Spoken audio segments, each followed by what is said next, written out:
ॐ सहनाववतु सहनौ भुनक्तु सह वीर्यं करवावहै तेजस्विनावधीतमस्तु मा विद्विषावहै।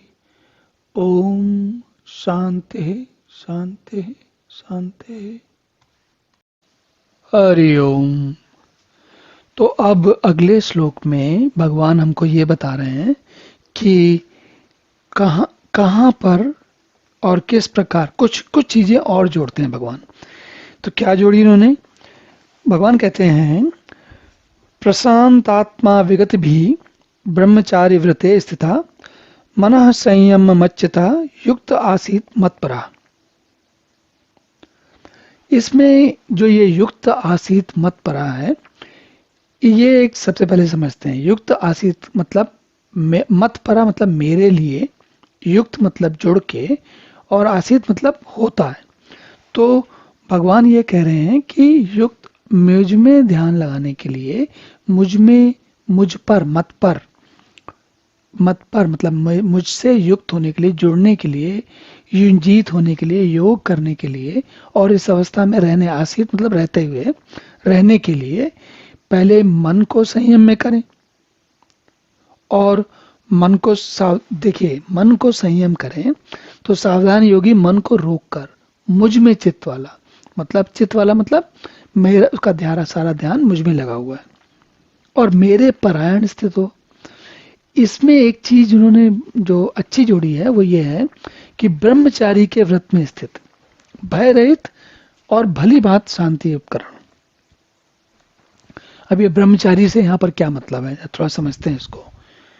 हम लोग जीवन के 4 आश्रमों के बारे में जानते हैं, ब्रह्मचर्य, गृहस्थ, वानप्रस्थ और सन्यास, है ना।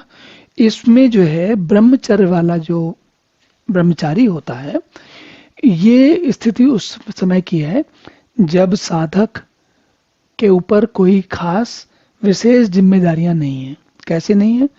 वो पढ़ाई के लिए तत्पर है, उसके पास ना तो नौकरी की समस्या है, ना उसे अभी नौकरी की चिंता है, ना ही उसका पढ़ाई के अलावा कोई काम है, मतलब विद्या अध्ययन के अलावा उसका कोई खास काम नहीं है। इसके अतिरिक्त उसकी अभी विवाह वगैरह हुआ नहीं है, तो विवाह और विवाह से जो संबंधित विषय हैं उनका भी कोई काम नहीं उसके पास। और इसके अतिरिक्त एक और बात है कि ब्रह्मचारी, अगर हम आश्रम व्यवस्था को याद करें, जब लोग बाग गुरुकुल के आश्रम में पढ़ने जाते थे और महाभारत गीता के समय में ये सब चीजें प्रचलित थी, तो हम उसको उसी के समय के हिसाब से जोड़ के देखते हैं।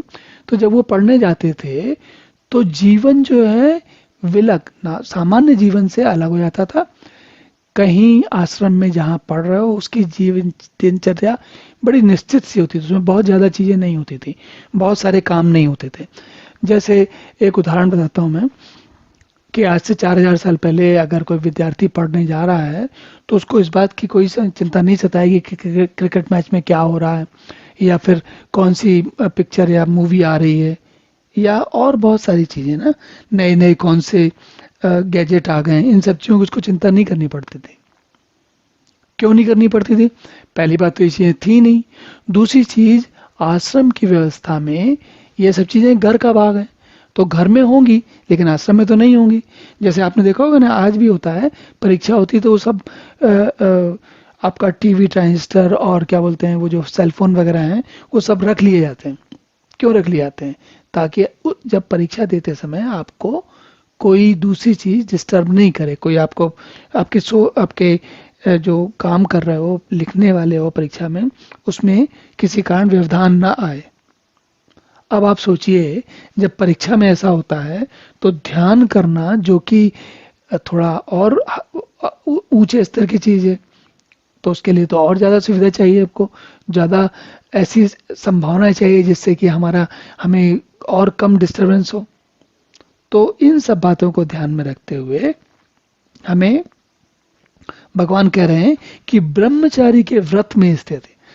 ब्रह्मचारी के व्रत में, अब जब आप सोचेंगे कि भाई मान लीजिए आप गृहस्थ हैं आज मतलब आप 35-40 साल की उम्र के हो गए, आप गृहस्थ हैं या जो भी ऐसी स्थिति है आपकी, आप सामान्य तौर पर छात्र नहीं हैं, विद्यार्थी नहीं हैं, ब्रह्मचारी नहीं हैं, आप शायद ये गृहस्थ जीवन जी रहे हैं। तो ऐसी स्थिति में आप, भगवान ये कह रहे हैं कि थोड़ी देर के लिए जब ध्यान करने जा रहे हो तो अपने आप को ब्रह्मचारी के व्रत में ले आओ, ताकि उस समय आपको कोई वातावरण लगभग वैसा ही हो जाए जैसा कि स्कूल में या आश्रम में पढ़ते समय होता था, ताकि आपको कम से कम व्यवधान हो।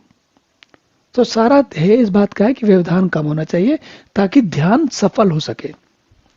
तो अब अगला श्लोक देखते हैं।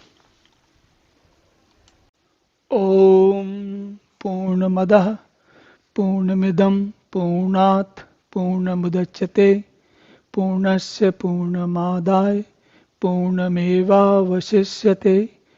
ओम शांति शांति शांति।